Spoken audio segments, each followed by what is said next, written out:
కూటమి పాలనలో మహిళలపై అరాచకాలు అఘాయిత్యాలు రోజురోజుకు పెరిగిపోతున్నాయి. అధికారంలో ఉన్నామనే అహంకారంతో రెచ్చిపోతున్న బీజేపీ కార్యకర్తలు దళిత మహిళ మెడలో తాళి తెంచి దాడి చేశారు.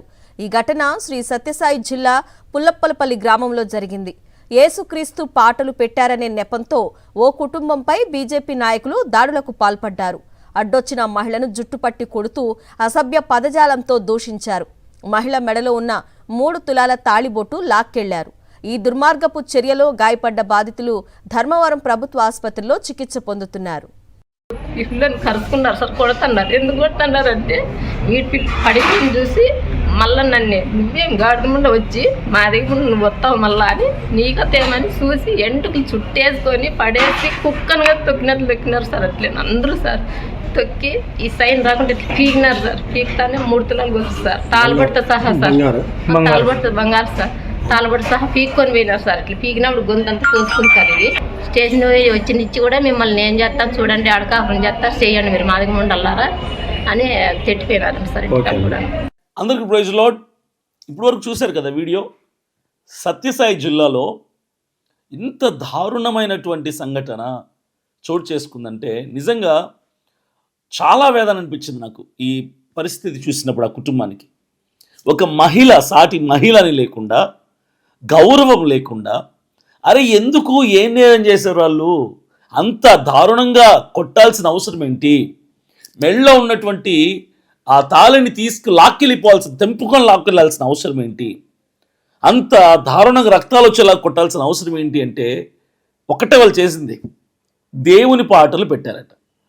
వాళ్ళు క్రైస్తవులు, మాదిగలు క్రీస్తు పాటలు పెడితే ఆ పాటలు పెట్టినందుకు దాడి చేశారు. దాడి చేసింది ఎవరో మతోన్మాదులో లేదంటే ఆర్ఎస్ఎస్ వాళ్ళు, బజరంగ్ దళ్ వాళ్ళు కాదు. ఎవరు? మీలో చాలామంది ఓట్లేశారే, ఎవరు? బీజేపీ ప్రభుత్వం, బీజేపీ కార్మికులు, బీజేపీ నాయకులు అతి క్రూరంగా, కిరాతకంగా యేసుక్రీస్తు పాటలు పెట్టినటువంటి ఆ క్రైస్తవ కుటుంబం మీద, ఆ దంపతుల మీద దాడి చేసి మాదిగ ముండా అంటూ ఆ పదవుచ్చారణ చేస్తూ కిరాతకంగా కొట్టారు. వాళ్ళిద్దరు హాస్పిటలైజ్ అయ్యారు. ఆ భర్త, భార్య ఇద్దరు కూడా మెళ్ళలో ఉన్న తాళి తెంపుకొని తీసుకెళ్ళిపోయారట. ఇంత దారుణమైనటువంటి పరిస్థితులు ఎందుకు చోటు చేసుకుంటున్నాయి? ఇది నాకు అర్థం కావట్లా. అసలు మనం ఎక్కడ బ్రతుకుతున్నాం? మనుషుల మధ్యలో బ్రతుకుతున్నామా, మృగాల మధ్యలో బ్రతుకుతున్నామా? ఇలాంటివి చేయాల్సింది ఒక పార్టీ అలాంటివి చేస్తుందా? బీజేపీ మతతత్వ పార్టీ అని అందరికీ తెలుసు. అరే మా హైందవులు, మేము హిందువులం, హిందుత్వాన్ని కాపాడుకోవడానికి పాటుపడండి, తప్పులేదు. అరే క్రైస్తవుల మీద దాడి చేస్తే సామాన్యులు దాన్ని మీరు అరికట్టాల్సింది పోనిచ్చి, ఖండించాల్సింది పోనిచ్చి, చివరికి డైరెక్ట్గా బీజేపీ కార్మికులే, బీజేపీ కార్యకర్తలే, బీజేపీ నాయకులే డైరెక్ట్గా క్రైస్తవుల మీద దాడి చేస్తుంటే మీకు భయం లేదా? వచ్చే ఎన్నికల్లో మాకు ఓట్లు వేయరేమో. ఈ కూటమి ప్రభుత్వం వచ్చినప్పటి నుంచి నేను ఒకటి చెప్తున్నా, దళితుల మీద, క్రైస్తవుల మీద దాడులు ఎక్కువయ్యాయి. దళితుల్ని, క్రైస్తవుల్ని కుక్కల్ని కొట్టినట్టు కొడుతున్నారు, కుక్కల్ని చూసినట్టు చూస్తున్నారు. మా తరపున అడిగే వాళ్ళు లేరనా, ప్రశ్నించే వాళ్ళు లేరనా, నిలదీసే వాళ్ళు లేరనా? మీరేమి చేసినా పడతామనా, నోరు మూసుకొని కూర్చుంటామనా? మాకు ఒక టైం వస్తుంది, ఒక్క 2-3 సంవత్సరాలు ఆగండి, ఎన్నికలు వస్తాయి, అడ్రస్ లేకుండా చేస్తాం. ఆంధ్రప్రదేశ్ రాష్ట్రంలో అడ్రస్ లేకుండా చేస్తాం. ఆ జనసేన పవన్ కళ్యాణ్ కానీ, బీజేపీ ప్రభుత్వాన్ని కానీ అడ్రస్ లేకుండా తరిమి కొడతాం. ఓటనే ఆయుధం ఉంది కదా. మాదిగలు మనుషులు కాదా? మాదిగ ముండాని మాట్లాడతారా మీరు? సిగ్గుందట్రా మీకు? మీరు మనుషులట్రా? అరే యేసుక్రీస్తు నమ్ముకున్న వాళ్ళు, క్రైస్తవులు పాటలు పెట్టుకోవడం కూడా తప్పేనారా? అసలు ఇది ప్రజాస్వామ్యమా, స్వతంత్ర భారతదేశమా అని డౌట్ వస్తుంది మాకు. మేము పరాయి దేశంలో బ్రతుకుతున్నామా, శత్రువుల దగ్గర బ్రతుకుతున్నామా, మేము బానిసలుగా బ్రతుకుతున్నాం అన్నటువంటి ఆలోచన వస్తుంది మాకు. ఎప్పుడు మారుతుంది ఈ పరిస్థితి? ఎప్పుడు మారుతుంది ఈ వైఖరి? ఒకదాని తర్వాత ఒకటి, ఆ ఊళ్ళో ఈ ఊళ్ళో ఎక్కడ చూసినా క్రైస్తవులు దళితుల మీద దాడులు జరుగుతూనే ఉన్నాయి, కుట్రలు జరుగుతూనే ఉన్నాయి. ఇప్పుడు డైరెక్ట్గా బీజేపీ నాయకులే దిగారు కుట్రలు చేయడానికి. అరే మీకు కుటుంబాలు లేవరా? మీకు భార్య బిడ్డలు లేవా? మీకు కుటుంబాలు లేవా? మీ దేవుడు మీకెంతో, మా దేవుడు మాకంతే కదరా.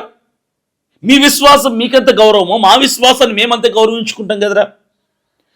మేము మా క్రైస్తవులు మిమ్మల్ని తక్కువ చేసి మాట్లాడినా, కించపరిచి మాట్లాడినా, హేళన చేసినా అప్పుడు దాడి చేయండి. మా పాటలు మేము పెట్టుకుంటే మీకేమొచ్చిందరా? నొప్పి సిగ్గులేని వెదవల్లారా. ఆవిడ చెప్తున్నారు అక్కడ, పాటలు పెట్టినందుకు దాడి చేశారని. రక్తాలు వచ్చేలా కొడతారా మీరు? మనుషుల పశువుల ఏమనాలి మిమ్మల్ని? ఇవి రిపీట్ అవుతున్న క్రైస్తవ సమాజమా గుర్తుపెట్టుకోండి. ఇవి ఆగాలి అంటే SC, ST, BC, Christian, Muslims అంతా ఏకమవ్వాలి. మనకంటూ ఒక ప్రత్యామ్నాయ పార్టీ కావాలి, థర్డ్ ఆల్టర్నేట్ పార్టీ కావాలి. అందుకే నేను పాదయాత్ర చేయబోతున్నా. ఈ జనవరి 19వ తారీఖు నుంచి పాదయాత్ర చేస్తున్నా. దాదాపుగా 1-2 సంవత్సరాల వరకు ప్రజలలో ఉంటా, ప్రజలతో ఉంటా. వాళ్ళు ఎస్సీ అయినా, ఎస్టీ అయినా, బీసీ అయినా, క్రిస్టియన్ అయినా, ముస్లిం అయినా, వాళ్ళు అన్యాయానికి గురవుతున్నారంటే, అణిచివేయబడుతున్నారంటే, సమస్యలను ఎదుర్కొంటున్నారంటే ఒక గొంతుకగా నేను మారటానికే ప్రజలలోకి రాబోతున్నా. చూస్తా ఇలాంటి అరాచకాలని అరికట్టడానికే పాదయాత్రతో నేను ముందుకు రాబోతున్న ప్రజల మధ్యలోనికి. నా వెనుక జనం అక్కర్లేదు. నేను ఎవరికి బిర్యానీలు, డబ్బులు పంచి జనాన్ని పెట్టుకోను. నేను ఒక్కడిగానే వస్తా, ఒక్కడిగానే ప్రజల్లో తిరుగుతా. ఇలాంటి పరిస్థితులు ఎక్కడ సంభవించినా నేను ముందుంటా. ఏ చర్చి మీదైనా, ఏ దళితుడి మీదైనా, ఏ మాదిగ మీదైనా, ఏ మాల మీదైనా, ఏ అమాయక ప్రజల మీదనైనా, ఏ క్రైస్తవుడి మీదైనా, ఏ ముస్లిం మీదైనా దాడి జరిగితే, కుట్ర జరిగితే వితిన్ 24 hours 24 గంటల్లో నేను అక్కడ దిగుతా. అక్కడ సమస్య పరిష్కారం అయ్యేంత వరకు నేను పోరాడతా. నాకు న్యాయం కావాలి. అభినయ దర్శన్ ఒక క్రైస్తవుడే, కానీ నేను క్రైస్తవుల కోసం నిలబడుతున్నాను, క్రైస్తవుల కోసం బయటకు వస్తున్నాను. అలాగే మిగిలిన ప్రజలు, వాళ్ళు నాన్ క్రిస్టియన్స్ కావచ్చు, బీసీలు కావచ్చు, ముస్లిమ్స్ కావచ్చు, ఎవరైనా కావచ్చు, అన్యాయానికి గురవుతున్నారంటే క్రైస్తవుడినైనా నేను క్రైస్తవులు కాని వాళ్ళ కోసం కూడా నిలబడతా, పోరాడతా, ప్రశ్నిస్తా, హక్కు కోసం నిలబడతా, మన హక్కుల కోసం నిలబడతా. అర్థం చేసుకోండి క్రైస్తవ సమాజమా, ఇలాంటివన్నీ అరికట్టాలంటే మనకు ఒక థర్డ్ ఆల్టర్నేట్ పార్టీ కావాలి, ప్రత్యామ్నాయ పార్టీ కావాలి, మనకు ఒక ప్రత్యామ్నాయ పార్టీ కావాలి.